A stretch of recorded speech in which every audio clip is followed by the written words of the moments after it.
So a very warm welcome to you all. Let me introduce to you the panel who are going to discuss the issue of Europe after Brexit. The UK's withdrawal from the European Union is imminent.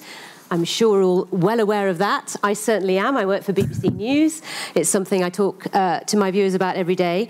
What can be expected after Brexit? Question mark.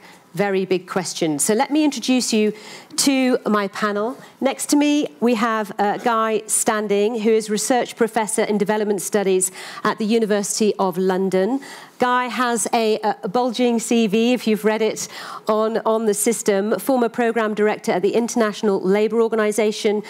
He's Honorary Co-President of the Basic Income Earth Network and has also written lots of books as well. So that's Guy. Next to Guy, we have Jules Chappell, who is a young global leader here, which is fantastic to have Jules with us. She's Managing Director of London and Partners.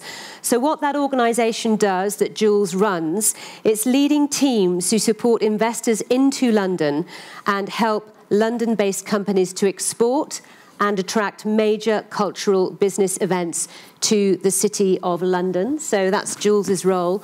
And then last but by no means least, on the end there, we have Martin Wolf, who's Associate Editor and Chief Economics Commentator at the Financial Times, a newspaper I read nearly every day. I've read Martin's articles and commentary. He's been with the FT since 1987.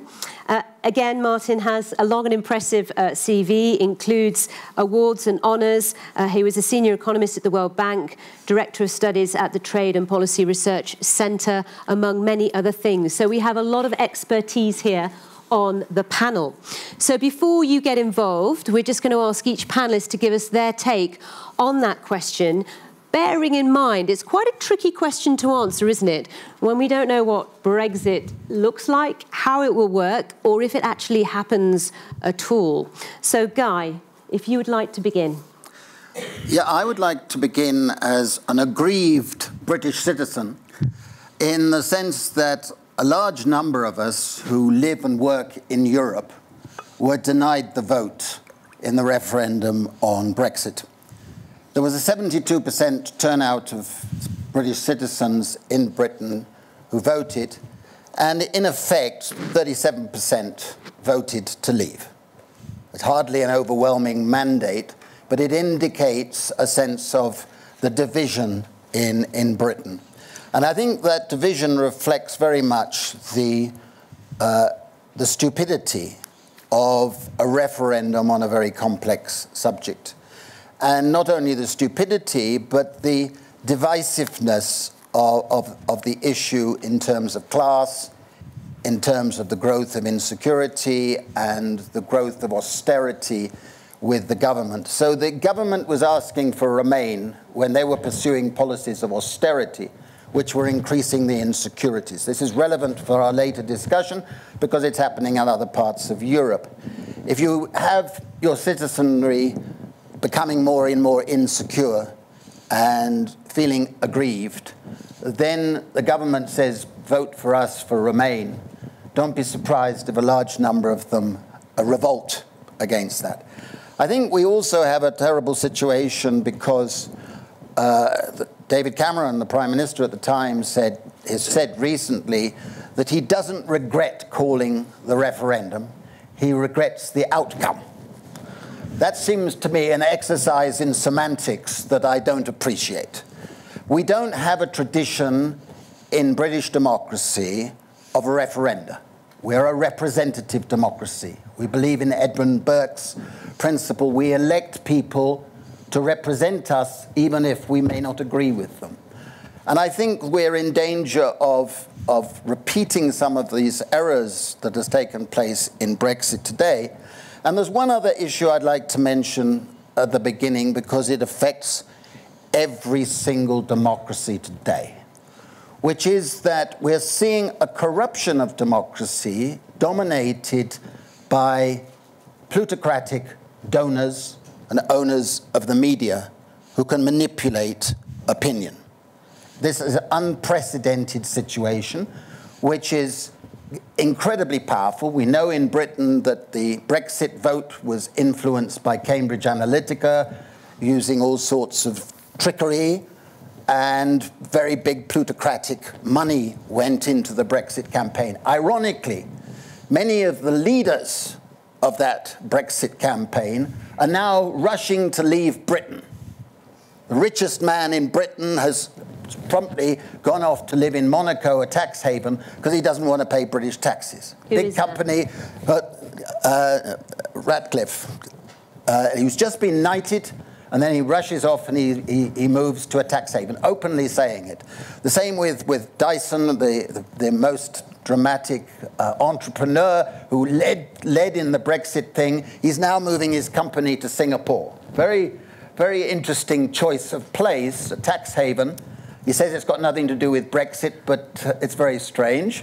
And one of the titles that's being used to describe the prospect of Brexit in Britain is Singapore on Thames, which is rather appropriate given what he's done. But we have a whole string of people rushing to take out residency in France, like Nigel Lawson and Nigel Farage, making sure that his children have German passports and so on. So we have a very split situation, and I think the bitterness in Britain is going to last for a very long time, whatever happens, whether we have a second vote, which is the route I prefer, or we have the May's deal, which is very controversial, but a lot of the no-deal people are desperate to clamber onto that, or some other compromise. We're going to have a bitterness that stretches for decades, I believe. Jules. So I confess I looked at this slightly differently. So when I was thinking about Europe after Brexit, whilst there's a huge amount I don't know, I was thinking, well, Europe after Brexit, let's imagine that there is less uncertainty. And so for me, seeing this from London, I can see two trends that come with less uncertainty. The first is, I think, a really large resurgence of human relationships that have found uncertainty to be quite a blocker. Now, I mean, there has been a really large amount of pragmatism beneath the politics that I have seen in my daily engagements with entrepreneurs from across the continent, particularly our digital entrepreneurs, for whom many issues are global, not regional anyway. But for each chink of clarity that I think we get, I think we'll see that pragmatic energy grow. And the reason I say that is I think it reflects the many interdependencies that we have. And this is not to underestimate the importance of frameworks that go with it, but the interdependencies that we have in terms of finance, talent, tech, across our European continental ecosystem are really significant. I mean, we are a powerful ecosystem of powerful cities.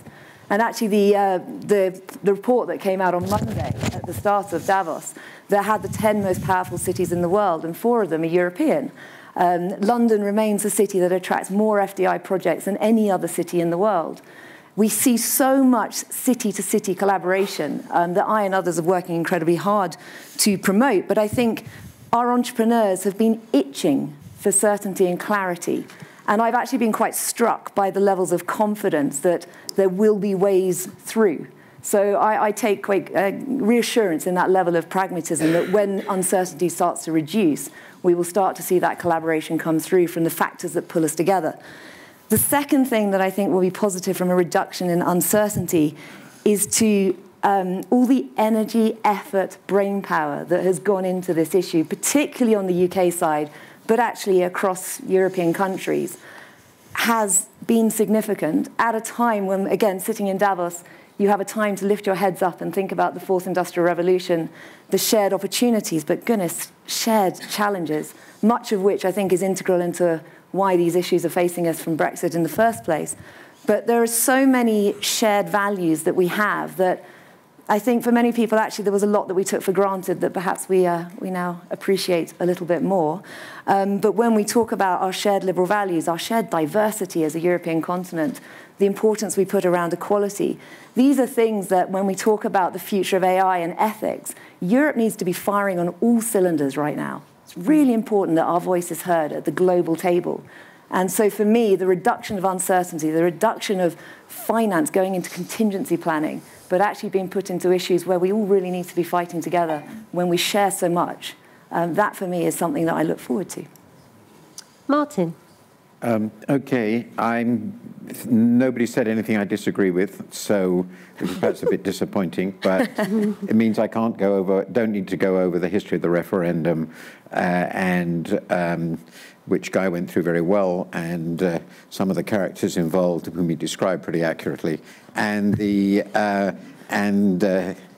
well, I thought you were rather restrained, actually. the London and the cities. I've been a Londoner, as it were, all my life. I recently wrote about that, so I can put that to one side. So let's focus on this. I want to divide my discussion into what it means for the UK and what it means for Europe, and I'll try and cover it very, very quickly, so it'll be very terse, and there will be lots of points I can't elaborate. So the first point is the uncertainty will not be removed on March the 29th. Not then. It depends on the path we then follow, but in many respects, the uncertainty is bound to remain for years, if not decades afterwards, and I will explain why, and I will go through the different parts. So first of all, we don't know what Parliament will, or whether Parliament will agree on anything, and therefore we don't know what will happen on March the 29th. In the following respects.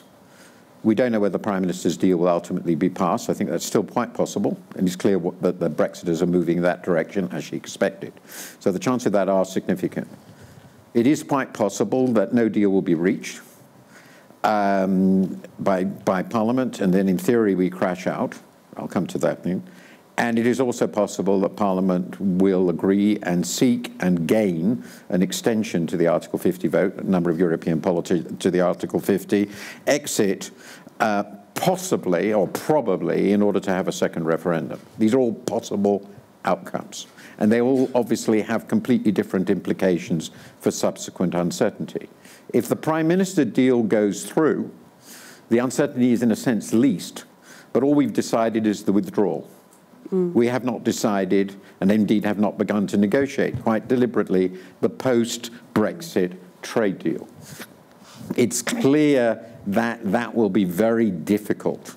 The Brexiters will want to go back to Canada, and Canada is incompatible. The Canada Free Trade Area is incompatible with the Northern Ireland backstop, the Irish backstop. We don't know how that will be resolved. If we have a change of government, which is possible, it is very likely that what the Labour Party would pursue in government will be a very different trade deal from what the Conservative Party would see. So there is total uncertainty, even with the Prime Minister's deal, about the subsequent trade relations of the UK with the EU and the rest of the world. Not trivial. And it could take years to resolve those. I won't go through the timetable is granted, is currently only a couple of years, but it could be extended. If there is no deal, nothing is resolved because no deal is meaningless. There will be a huge number of deals that would have to be agreed after no deal on almost everything, including how we treat Ireland, how our aviation works, important regulatory areas which are important for UK and Europe. I can't go through all of them. So we would immediately start negotiating a whole lot of new things in a completely different environment, which would be a mess. That is clear. And our future trading policy outside in this no-deal world will be also completely uncertain because we would have to re-establish WTO membership and a whole lot of other things which will be very, very complicated. And of course, if we have another referendum, nobody knows what will happen in that referendum. It could be any one of the possible outcomes, nor even what will be on the table of this referendum. So the important point to understand, we have consigned ourselves to a multi-year mess, which, in my view, and this is where I part company with my colleague on my right, will create enormous ongoing costs for the UK and its trading partners, and the only description for this process is one of insane psychodrama. So but this important thing is there is no post-Brexit EU because we're nowhere near the post-Brexit world. The insouciance of the British elite in holding this referendum and having it carried through in those conditions is astounding. So that's us. So what does it mean for Europe? Well, the uncertainty will be costly for Europe because uncertainty is costly for Europe. In general, I take the view, since the EU is 6 times as big as the UK, its trade relations, its breakdown of its trade relations, this is very rough and ready, in all dimensions will be on average a 1/6 as big but it will be as big across the whole EU as it will be for the UK. Pretty well, not quite, because there are much more alternatives and there are less, so make that, but of course per head it'll be much, much smaller. I do think that Britain's exit will change the EU in important ways, and I'd just like to find, apart from the uncertainties and so forth, some positive and some negative. The positive way are twofold. It's made clear that exit is really quite costly.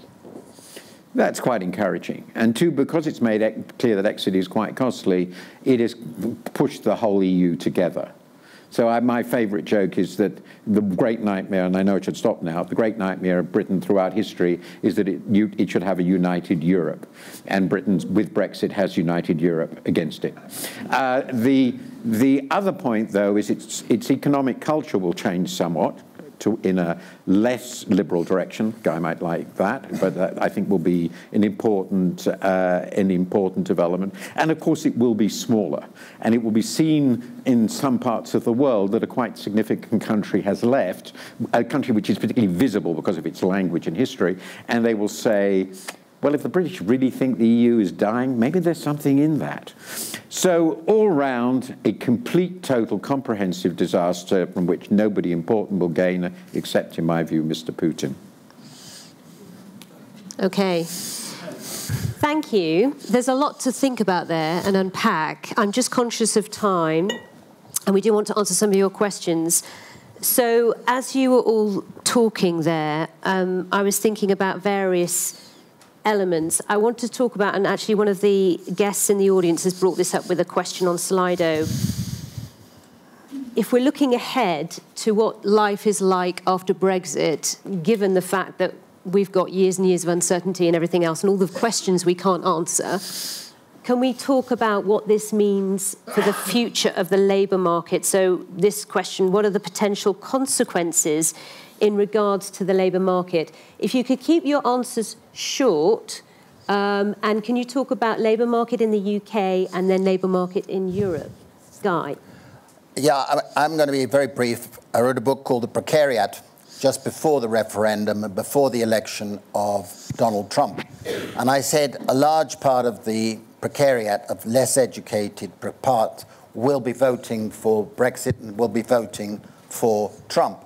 And I think we've got to be, as Europeans, looking in the mirror at this issue, because we shouldn't divorce what's happening in Britain from a fact that there's a crisis in Europe as well. The crisis of insecurity, the growth of the precariat. I get invited to every single country in the European Union to talk to precariat groups, and they're all very angry. The Gilets jaunes in France is just a latest symptom of a fundamentally festering inequality, insecurity, stressful set of circumstances. And we've got to be self-critical, because the European Union has also failed to address the growth of these phenomena. And I think that part of it is much to do with the labour market, but it's much more to do with what I call rentier capitalism.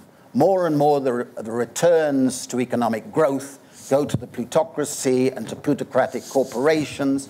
More subsidies from governments are going to those corporations. More austerity cuts for living standards and benefits are intensifying this insecurity. And if we continue to go down this course, we will move from a situation that today 1 in 4 voters across the European Union is voting for a populist party or populist politician to a point where half will be doing so.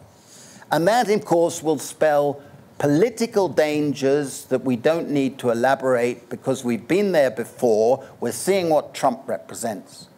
And I happen to be an economic advisor to one of the opposition leaders in Britain. And I said, I wish you could come out and say, Keynes' famous remark. Keynes was asked, why have you changed your mind? Why are you being inconsistent on this issue? And he said, sir, when the facts change, I changed my mind. What do you do, sir? And I think we've got in Trump a fundamental shift in the geopolitical situation where Europe has to address its own problems and challenges and forge a new identity in the context of an emerging China and a fundamentally different United States with its America first and all the other stuff that goes with it. So I think it is something to do with the labor market, but it's much more to do with the breakdown of our income distribution system, where disproportionately large amounts of wealth and income are going to a tiny plutocracy and an elite. And those people are represented here in Davos, and the precariat, the group that I'm writing about and talking to, are not represented here in Davos. So I think that we do have a fundamental challenge, and it's not just to do with the labour market. Jules, your thoughts on what this Brexit process, whatever it looks like, means for the labour market in the UK and in Europe? I think it is very difficult to answer, and of course this is such a critical question where we really don't know what's going to happen. But I think the things that, from trying to balance political and economic arguments that have come out, certainly on the UK side of things, I think the one thing that has come in quite clearly has been the issue around not skills-based movement, but just free movement. So I do think it is quite likely that that the UK will adopt a skills-based system. That's what all the kind of white paper and advisory has been talking about.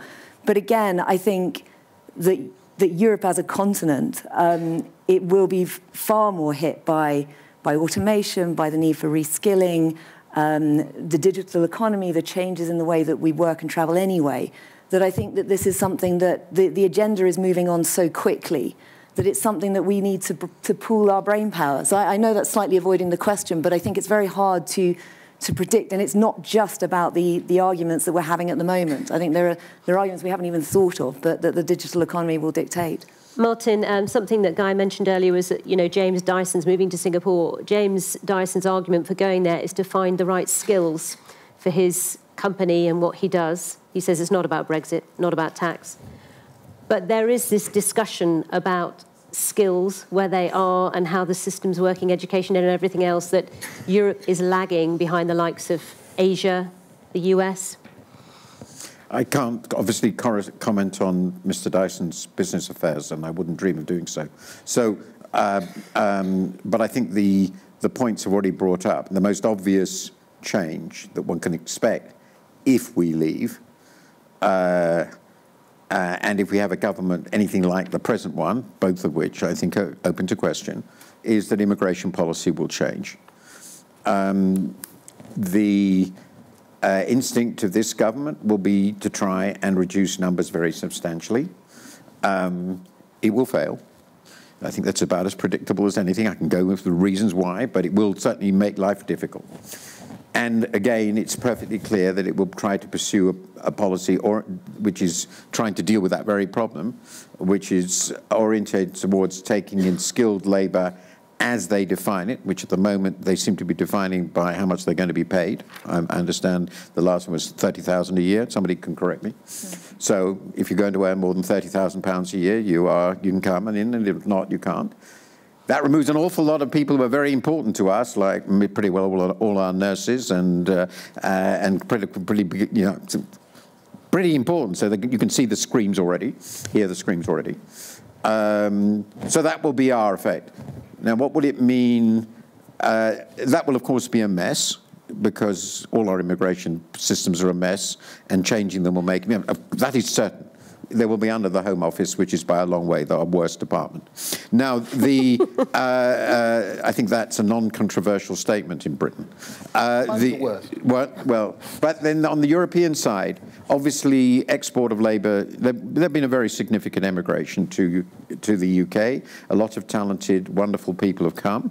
I think the costs to Europe will be real, though not massive, because most of the people who would like to come have come. I mean, say the huge Polish immigration has happened, and clearly there will be lots of people leaving for very good reasons in this situation. But I do think finally there are a lot of firms, and I've been in contact with very different groups from guys, for which the flexibility of moving labour around, and I'm talking skilled, medium-skilled people around Europe, is a very important part of their business operation.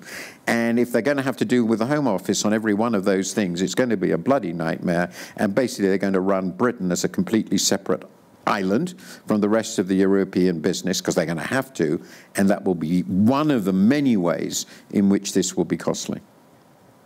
I have talked to a lot of company CEOs about lots of things to do with this, but 2 or 3 have said to me who run businesses in Britain who employ a lot of European workers, that actually what they'll do is they'll just they've already got their bases lined up. They'll move them there, yeah, of course. In other, Amsterdam, other parts of Europe, they've already got their sort of ducks in a row.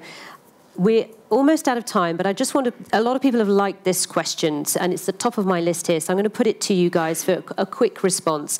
What is the best argument against a new referendum? Guy? Further uncertainty, but I still think that it's the least bad option from where we are today. To have one. To have a second vote. I think a lot of the young precariat didn't turn out last time. We only had a 70% turnout. And a lot of the younger people are tending to be much stronger Remain. They see themselves as European. And I think that having a second vote will be divisive, but any option is going to be divisive. And I think this will be the least bad of the options available. And we should enter that debate by saying that we should be critical Remainers. None of us should be idolising the UK's always been that, hasn't it? Yeah, but don't worry about that. To a European audience, or predominantly European audience. I think one of the lessons of Brexit should be the lessons for all of us. I live and work in Europe, so I think we all have lessons to learn. It may take different forms. The Gilets jaunes is a different form to what's happened in Britain, and what's happening in Eastern Europe is different from Western Europe, but the same phenomena have to be addressed. Jules? I think the argument against is that even if a result came out and effectively for Remain, it probably wouldn't do so in a hugely conclusive way. It's not going to suddenly be an 80-20 split. It's likely to still be very close, and looking at the different polls, it's still very close. It does look like it's slightly shifted, but it's very close. And the reason I think that could be very disruptive and divisive is I kind of draw parallels a little bit with any of the rest of you heard Sir David Attenborough talking about why isn't more done more quickly on climate change. And he said, as humans, when we listen to things that are just of such complexity and enormity and very often put in a negative way, we naturally tune out. And I think a lot of people have tuned out because it's just so complex. And as I say, a lot of the discussion around it has been quite negative. So I think that would be an argument against. So, little advertisement. This is the subject of my column, which will be up in about an hour. Well, the case for and against the next referendum. I think it's basically been described that it won't resolve the uncertainty because it won't decide Britain's position, and that it will turn what is still manageable and civilized civil war, it is a civil war, into an unmanageable and very uncivilized civil war, in which if the Brexiters lose, but by a modest margin, a very, very significant proportion of the British population will feel, with some good reason, that they have not been listened to, that they've been cheated of their democratic right to make a decision, and that therefore the legitimacy of the political system as a whole, of which they are part, which is, I would say, the single most important asset Britain as a country has had historically, and the thing that is striking about Britain compared with other large European countries, that asset will be destroyed. Unfortunately, in my view, that asset is going to be destroyed anyway. I remain, to be precise, because this is so important, I'm going to say it, I got my paper and myself support as the first best option, if it can be done without risk, the Prime Minister's wretched deal for this reason. People disagree with me, but for this reason. If the Brexiters won't let that through, I am never going to accept a no-deal crash out, and we'll have another referendum. But then the civil war has already got really serious. The irresponsibility of the Brexiters in the last month in not accepting victory and compromise is making a political resolution in Britain almost impossible. And that is, to me, absolutely astonishing. And depressing. Of course. And we are pretty much out of time. As you can tell, it's an extremely complicated and difficult issue to try and navigate and try and resolve. So many problems come up as you try and discuss even the basic issues. Thank you so much for your questions. This was a very short session, so apologies we couldn't cover more of your questions, but you can continue the conversation. If you do that, you use hashtag WEF19, hashtag Brexit on social media. Sally, can I? Yes, I feel like it's ended on such a negative note. Can I just put in a very short anecdote? Go on. A few years ago, I was a British ambassador, and I collaborated with my European colleagues in such a strong way, not because our capitals instructed us to or the Commission instructed us to, but because there were so many things on which we agreed. We had shared priorities, shared interests, shared values. And I think let's not forget as we go forward. I'm not meaning to belittle the complexity, the fragility, but let's not forget what we represent as a continent, as a group of people who share values. Because, as I say, there are so many other things beyond our continent that are so important. And I think it's really important to remember that. And that's why Jules is a young global leader and an optimist. Thank you all for being on the panel.